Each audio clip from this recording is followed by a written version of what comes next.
Oi, oi, oi! It's Lads Product Reviews! You know the lads, the ones out there making their own ham. She knows about the ham, lads! Leg it!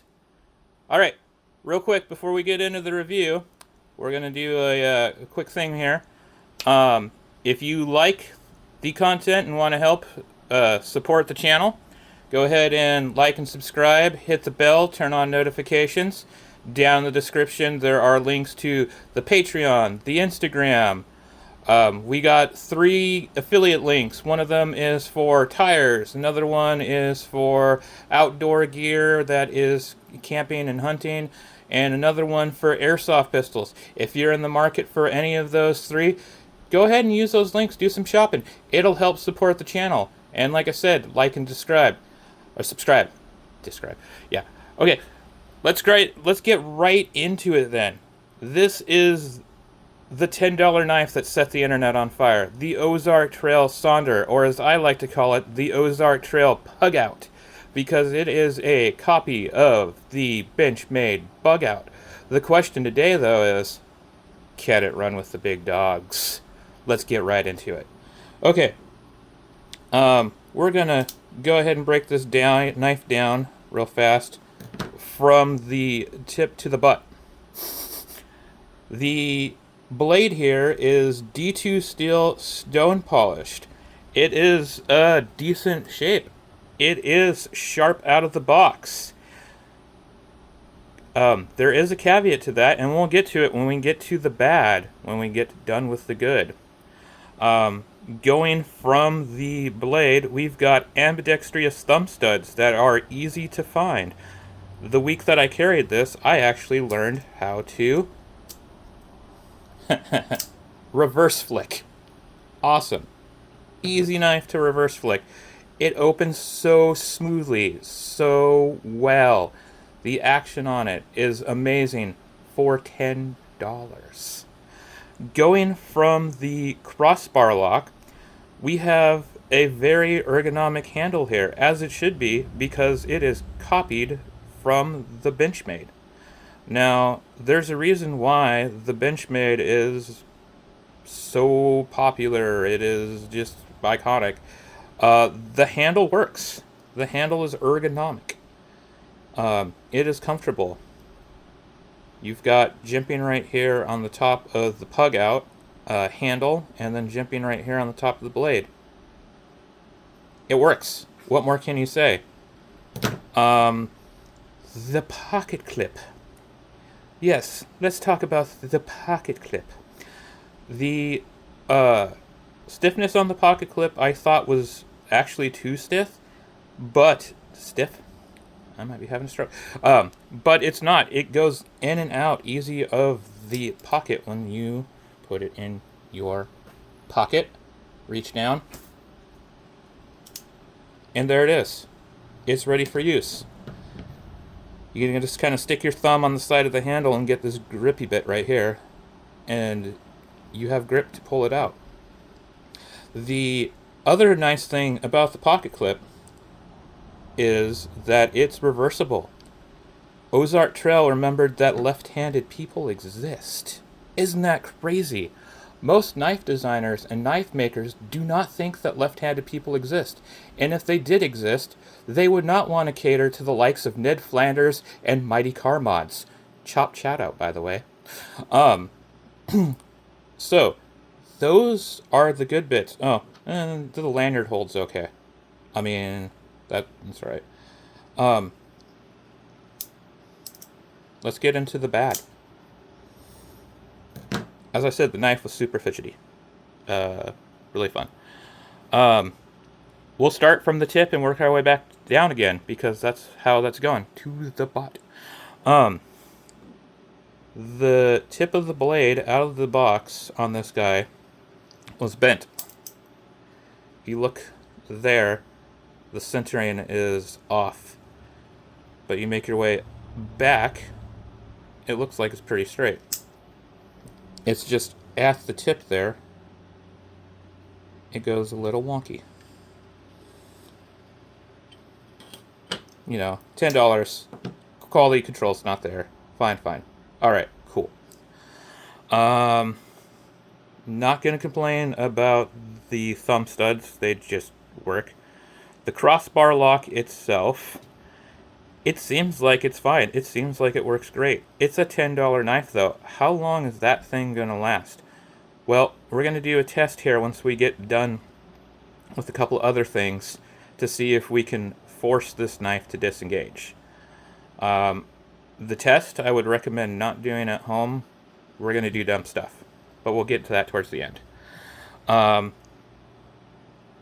going to backtrack a little bit. I don't like the small choil on the blade. I like having a large choil so that I can choke up on the handle and choke up on the blade. If you choke up on this handle, the blade's right there, you're probably going to end up cutting your fingertip a little bit there. That's a preference thing. If you totally remember that you have no choil and you can't choke up, this handle's fine. You just stick your thumb out a little bit further and get leverage. But like I said, I prefer a large choil so I can choke up and get more leverage and manipulate the blade in different ways. It gives more options. I like having options. The handle material reminds you that this knife is a $10 knife. It feels like cheap plastic. We're going to do a quick warning to headphone users.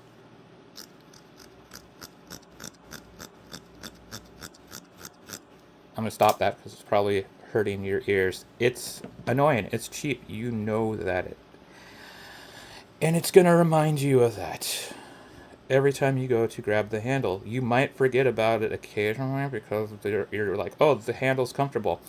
But you touch it in just the right way, you're like, yeah, that is cheap. The pocket clip. Yeah, I said some nice things about the pocket clip. I don't like the edge here of the pocket clip. If you have it in your pants in your pocket and you're moving your hands around down by your pocket, there's a chance that that's going to catch your hand, and it doesn't feel nice. It could potentially scratch your hands if your hands are dry or whatnot. Oh yeah, and then one last thing. It does have some blade play in it. Last night I tried tightening up the pivot to get rid of the blade play, and when I tightened up the pivot, it just wouldn't want to close properly. So you're stuck with something that either has no blade play but has no fidgeting, is annoying to open and close, or you have something with blade play that is kind of fidgety, or super fidgety, I should say. Yesterday we were playing D&D, and I had this knife, a $60 CRKT knife, and a $100 James Brand knife. I was fidgeting with all three of them at different times, opening, closing, reverse flick, other opening and closing methods. $10 knife, $60-something knife, $100 knife, right? The difference in the fidgetability is not 6 times greater, not 100 times greater. The $100 knife is obviously more fidgety. The action on it is awesome. It opens and closes so smoothly. The same with the $60 knife. It's better. But this, for $10, is so awesomely fidgety. Because of the crossbar lock, because of the way it opens, because of the pivot, because of the thumb studs are nice and easy to get to. They could have put a terrible blunt piece of metal in here and called it a fidget toy, and it would have been worth $10. That doesn't necessarily make this a good knife, though. This is a $10 knife at the end of the day. And that is part of the reason why it has set the internet on fire. I'm going to do a quick hardware check real fast. Like I said, I had messed with the pivot last night. This is a T8 Torx bit, and you'll see nice and snug. Then we'll go to the TX for the handle. Well, you know, the scales, I should say. And then T6 for the pocket clip. So pretty standard stuff. T8, T6, the rest of it. Alright, we're going to go and do size comparison. I'm going to start off with 2 small knives, 2 medium knives, and 2 extra medium knives. All the knives I'm going to use for size reference right now, they're going to be $100 and subpar knives. I have become a sommelier of cheap budget knives, if you would. So we're going to start with the small ones. We're going to start with the James brand and the CRKT. Obviously, this fits in a category that is larger than these small knives. Awesome. Then we're going to start with our medium knives. We have the Civivi button lock Elementum and the D2 Icon steel knife. Looks like it's pretty close here. So it kind of fits into the medium knives. Then we're going to try our extra medium knives. We have the CRKT Squid XM. And we have the Spyderco Tenacious. The Spyderco Tenacious appears to be the biggest knife that I currently own. And it is quite a bit bigger, handle and possibly blade, compared to the Pug Gout. We are almost, not quite 3.5 there. And pretty dang close to 3.5 right there. Looks like we got quite a bit more handle on the Tenacious. I'm going to put that and the Squid off to the side here.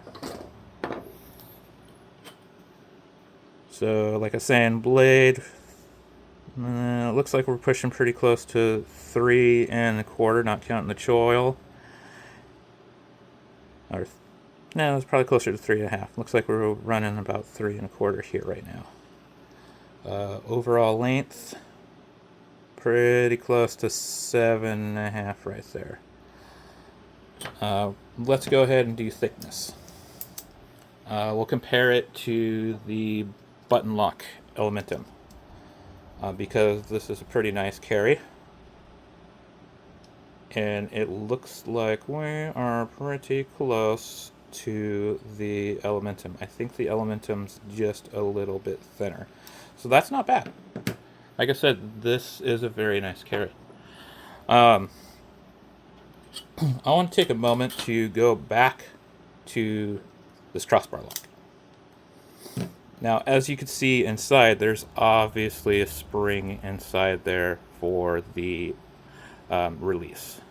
My big question right now, because of the blade play, because I believe that the frame in here is a cheaper piece of metal.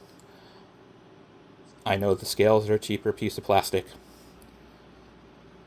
The small action mechanisms here inside the knife are probably also pretty cheap. Let's go ahead. Actually, real quick. Just so everyone knows. Still cuts pretty good after a week of use. Okay. Just want to get that out of the way real quick before we do this, because there's a chance this is not going to end well. No glove, no love. Over here, move the camera back a little bit. Yeah, we got a big dumb cinder block. We're going to see if this force disengages by hitting the cinder block. So,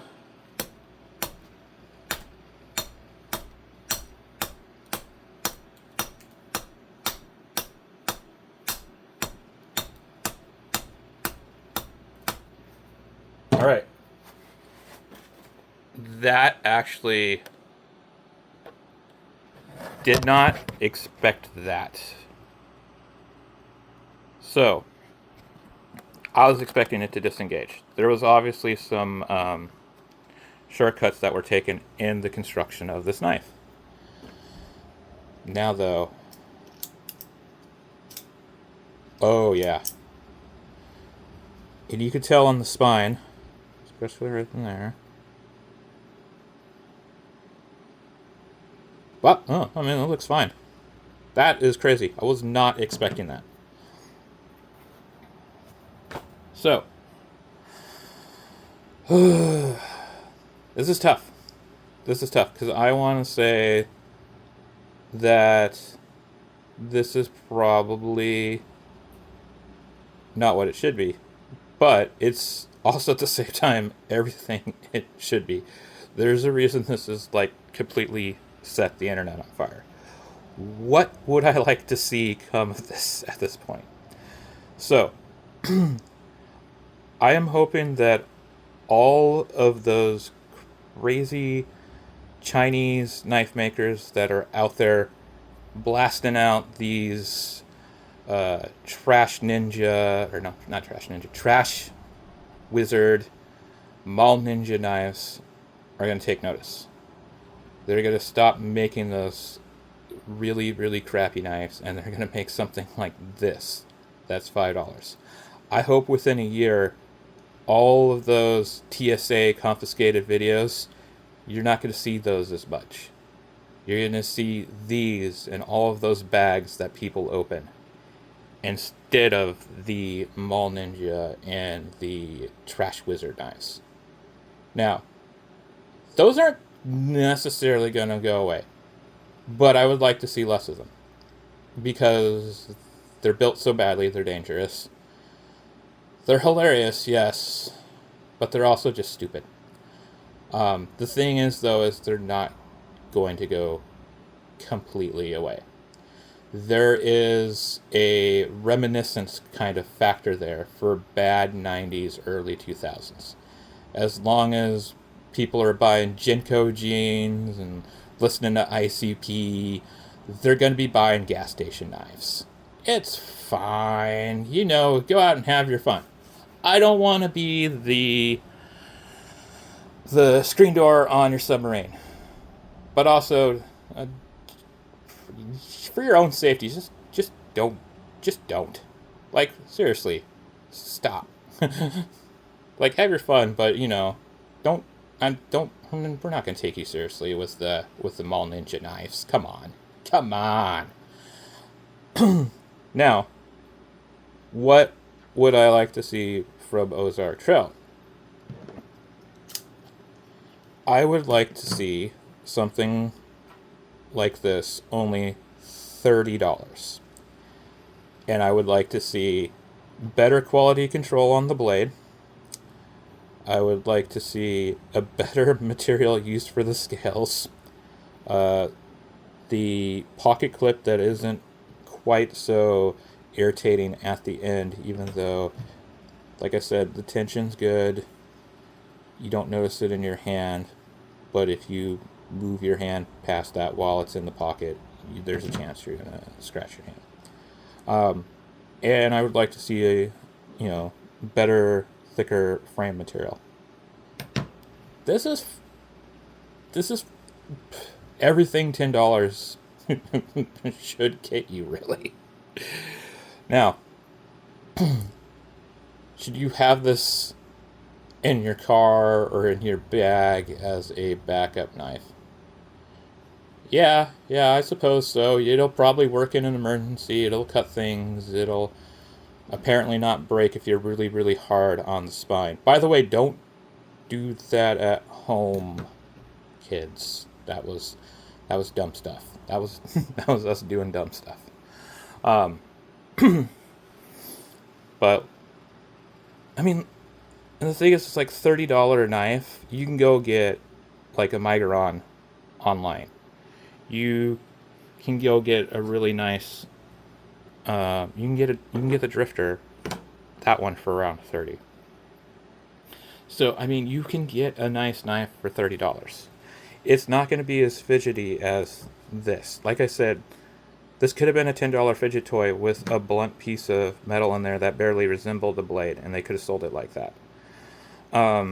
Does it work as a knife? Does it function as a knife? Yeah, it cuts things, and I can't force it to disengage. Like, I was expecting it to force disengage. Am I going to continue to carry it? No. I'm going to go back to my Drifter. I kind of want to do... I'm thinking a live strip down video next weekend where I tear this apart. I want to see what the inside of the frame and the lock mechanism looks like a little bit better. What the crossbar bar looks like.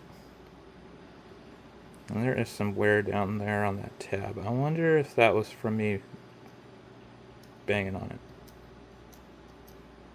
There's a little bit of roughness there. I don't remember if that was there before. Focus, yeah, right there. It's possible it was there before. I've been fidgeting with this knife a lot. Like I said, I learned how to reverse flick this week. So, I mean, the fact that I learned how to reverse flick on this knife is freaking awesome. Like, that in itself, I will remember this thing. I will remember the knife that set the internet on fire. But I'm not going to carry it anymore. Like, I'm going to do the teardown. I'm debating whether or not to try to destroy it. I might not. But if I do, then it'll probably end up in a Patreon video, or I'll put it up on the regular channel just to, see if we can get some views up and at 'em. But until then, besides the teardown, I think we're done with the pug out.